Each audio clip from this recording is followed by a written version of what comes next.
नमस्कार। डीएलएड द्वितीय वर्ष विषय हमारा हिंदी भाषा शिक्षण और प्रवीणता, जिसके अंतर्गत कि हम लोग मौन वाचन स्वस्वर वाचन को पढ़ चुके हैं। आज हम लोग देखेंगे मौन वाचन और स्वस्वर वाचन में अंतर। मौन वाचन क्या होता है, स्वस्वर वाचन क्या होता है, किन कक्षाओं के लिए कौन सा वाचन लाभकारी है, किस प्रकार से उपयोगी है, तो इन उद्देश्यों के आधार पर ये करवाया जाता है। इसकी आवश्यकता महत्व सभी को हम लोग जान चुके हैं। आज हम लोग इसके अंतर की बात करते हैं कि इनमें क्या अंतर है। तो कुछ बिंदुओं के माध्यम से इनके अंतर को हम स्पष्ट करना यहाँ देखेंगे। तो इस प्रकार से स्वस्वर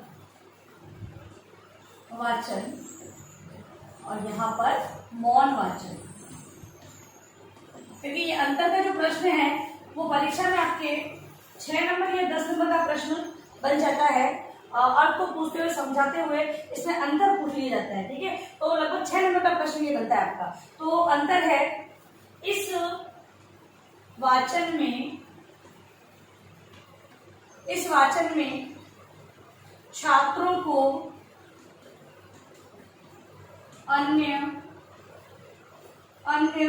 छात्रों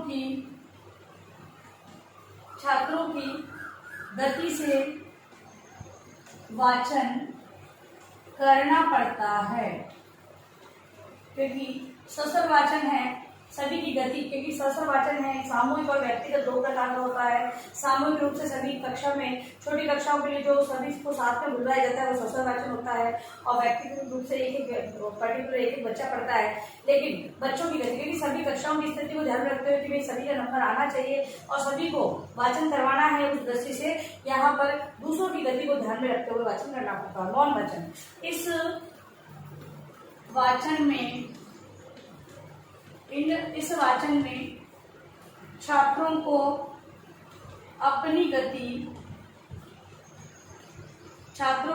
अपनी गति से ही वाचन करना पड़ता है, क्योंकि मौन वाचन में कोई बालक आपस में बातचीत भी नहीं करते हैं तथा सभी अपनी भी किताब में मौन रहकर, ठीक है, आंखों की दृष्टि से, नेत्रों की दृष्टि से पाठ को पढ़ते हैं, तो मौन वाचन होता है। तो यहाँ पर सभी अपनी गति से वाचन करते हैं, लेकिन टाइम फिक्स होता है कि इस टाइम में आपको मौन वाचन करना है।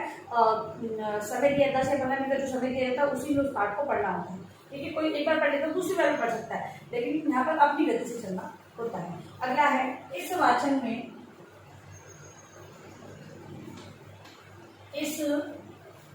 में उच्चारण, लय, गति, आरोह अवरोह, उतार चढ़ाव पर ध्यान दिया जाता है, जबकि मौन वाचन के अंतर्गत इस वाचन में भाषा, व्याकरण, प्रसंग, साहित्य की विधाओं,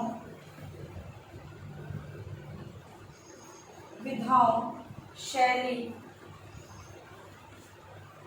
चरित्र, भाव आदि पर ध्यान दिया जाता है। ठीक है, तो दोनों में डिफरेंस ये है कि वहां पर, यहाँ पर लय गति, क्योंकि बोलना है, उच्चारण करना है, इसलिए लय गति भाषा को ध्यान देना है, जबकि यहाँ पर मौन रहकर अर्थ को ग्रहण करना है, विश्लेषण करना है। तो यहाँ पर भाषा, व्याकरण, प्रसंग, साहित्य, चरित्र, भाव, ये प्रधानता को ध्यान दिया जाना चाहिए। फिर है यह वाचन प्राथमिक कक्षाओं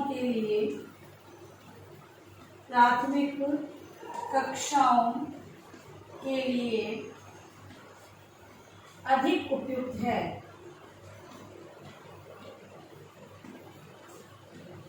और यह वाचन माध्यमिक तथा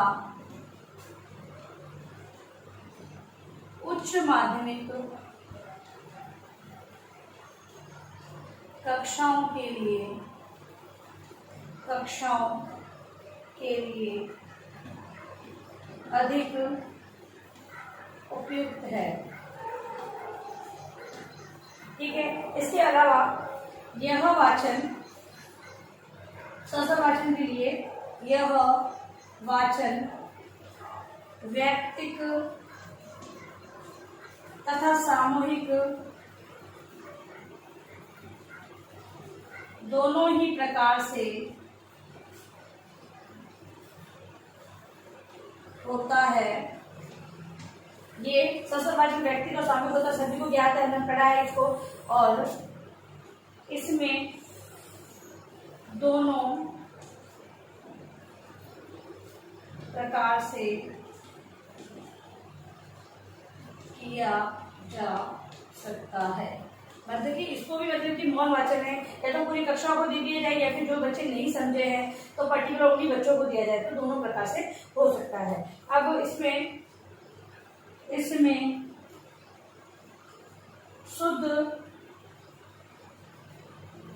शुद्ध अक्षरोच्चारण का विशेष महत्व है। यहाँ पर अक्षरोच्चारण का विशेष महत्व है। इसमें अक्षरोच्चारण के लिए कोई अवसर नहीं होता, किंतु छात्रों के मनन एवं चिंतन पर बल दिया जाता है।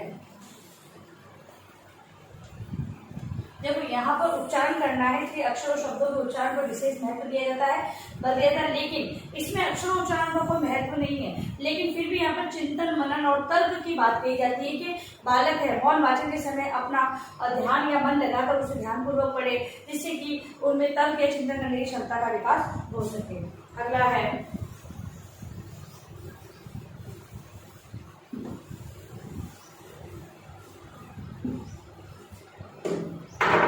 इस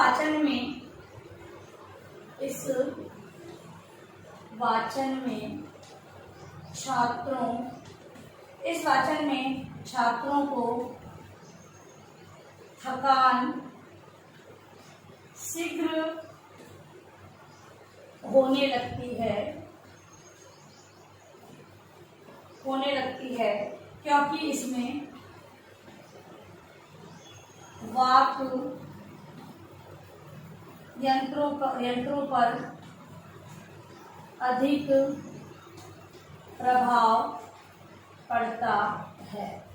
इसमें अगली बात ये बताइए कि बालक है वो उसे थकान जल्दी होने जाती है, क्योंकि बोलने से व्यक्ति थक जाता है और उसका प्रभाव स्वतः देखने को मिलता है। और इस वाचन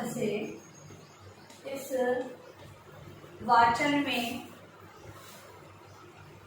थकान शीघ्र नहीं होती है क्योंकि इनमें वाक यंत्रों का प्रयोग नहीं किया जाता। ठीक है, डिफरेंस यही है, यहाँ पर वाक यंत्रों का प्रयोग किया जाता है। बोल रहे हैं तो मुख से हम बोल रहे हैं, कर्ण ताले में सबका प्रयोग कर रहे हैं हम लोग, वहां पर इसका प्रयोग नहीं होता है। अगला है इस वाचन में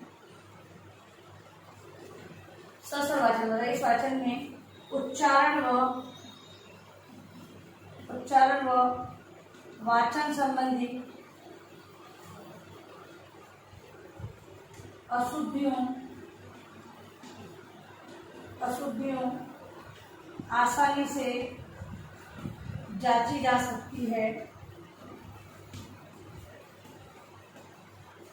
देखा हम लोगों ने कि पाठ योजना जब पढ़ाते हैं, पाठ बच्चा अनुकरण जब करता है, आदर्श वाचन के बाद अनुकरण वाचन जब करवाया जाता है, बालक बोलते बोलते कुछ गलतियां करता है तो अध्यापक या श्यामपल की सहायता से उन्हें अशुद्धियों को शुद्ध कराने का प्रयास करता है। तो अगर बालक बोल रहा है कहाँ पर गलत बोल रहा है इसकी जानकारी, इसकी जांच हो सकती है। लेकिन मौन वाचन में वो बोलता नहीं है, पता नहीं चलता कि कहाँ पर वो गलती कर रहा है। तो इस वाचन में अशुद्धियों को जांचना कठिन है। ठीक है, तो इस प्रकार से सौष्ठव वाचन और मौन वाचन दोनों के बारे में हम डिफरेंस कर चुके हैं कि दोनों में क्या अंतर होता है। ठीक है, तो ये अपना एक प्रश्न बनता है आज का गृह कार्य के रूप में आपका, जो कि ये है आपका गृह कार्य। सस्वर एवं मौन वाचन में अंतर स्पष्ट करें। सशब्द तथा मौन वाचन में जो अंतर है उसे आप स्पष्ट करें अपने उत्तर पुस्तिका में गृह कार्य के रूप में। और अंत में इस महामारी के दौर में कम से कम ये आवश्यक कार्य होने पर आप लोग घर से बाहर निकले। बाहर निकलते तो 3 बातों का आपको विशेष ध्यान रखना होगा। मास्क लगाना है, सोशल डिस्टेंस बनाना है और हाथों को बार बार सैनिटाइज करते रहना। सुरक्षित रहे, सभी का ध्यान रखें। धन्यवाद।